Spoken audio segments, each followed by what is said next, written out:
Hi guys, I'm KB Kwan from TasteAsianFood.com. In this video, I'm going to show you how to make tandoori chicken with an electric oven. Now this is a remake video of this recipe that I have uploaded some time ago. And this time, I'm going to make some new changes, some improvement, and a better presentation. So let's get into the recipe right now. This is a super easy recipe. It takes only 2 steps. The first step is to marinate the chicken, and the second step, bake it. And that's it. I use drumsticks, but you can use any cuts of chicken you like. I make some deep cuts at the thickest part of the flesh, and this will facilitate the marinade penetrate down to the bone. There's a whole list of ingredients you need to use for the marinade. That's where the intensity and the complexity of the flavor of tandoori that comes from. Cut half of the lemon and squeeze out the juice. You can also use lime juice if you want. It adds the acidity to the chicken and also helps to tenderize the chicken. I use some oil to marinate the chicken since there's not much fat in the chicken. This is mustard oil, which is quite commonly used in Indian food. You can use any vegetable oil as the substitute if you don't have mustard oil.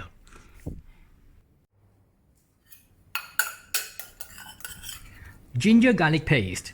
It is an equal portion of finely minced ginger and garlic. A teaspoon of turmeric powder. It gives you the flavor and color. Be careful when you deal with turmeric because the color pigment can easily stain your hand. This recipe also needs some chili powder. I'm using the Kashmiri chili powder, which is bright red. That is where the signature red color of tandoori comes from. I measure 10 grams of salt precisely to add to 1 kilograms of chicken. I always follow this measurement and it works all the time. 2 teaspoons each of coriander powder and cumin powder. Don't be stingy on the seasoning for tandoori. It is all about the intensity and complexity of the flavor. Add 2 teaspoons of garam masala.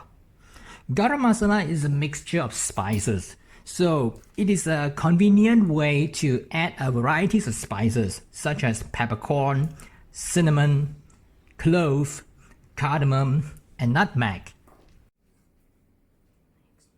This is optional coloring.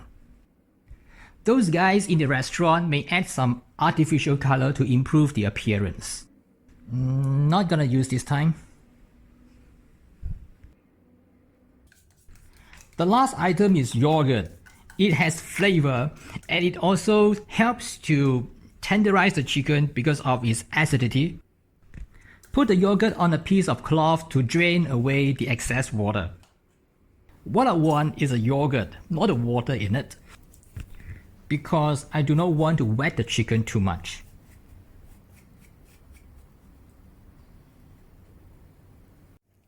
So look at it. The method is downright simple. The challenge is to get all these ingredients before you start. Don't skip any of these ingredients as much as you can, because the complexity of the authentic tandoori flavor is very much depends on the interplay of these spices. Do not rush if you want to get the maximum result. Marinate the chicken for at least half a day, or if time is allowable, overnight. Massage the spices into the chicken, especially into the cuts. That's all for now, and I'll see you half a day later. I've marinated chicken for about 4 to 5 hours and it's good to go now. Now I'm preheating my oven to about 210 degrees Celsius and apply some oil to my baking paper. You can use aluminum foil if you like.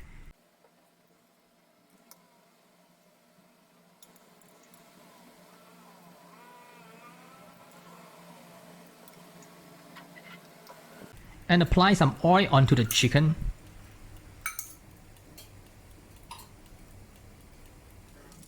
Then put it into the preheated oven.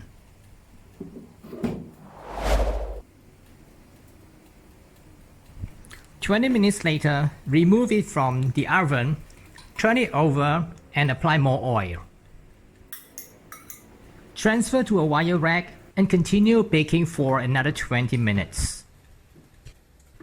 You may need more than 20 minutes or less depending on the position of your rack in the oven when it is done. Transfer the chicken to the serving plate. Serve with steamed rice, biryani rice, or any flatbread of your choice. That's my interpretation of my tandoori chicken. The color may not be as red as those you get it from the Indian restaurant because I did not use artificial color. But the flavor is incredibly intense and aromatic. Please try this recipe and let me know the result in the comment section. And if you like it, please click the subscribe button, tap the notification bell, and give me a like. I'll see you again in some other videos on this channel soon. My name is KB Kwan from TasteAsianFood.com. Thanks for watching.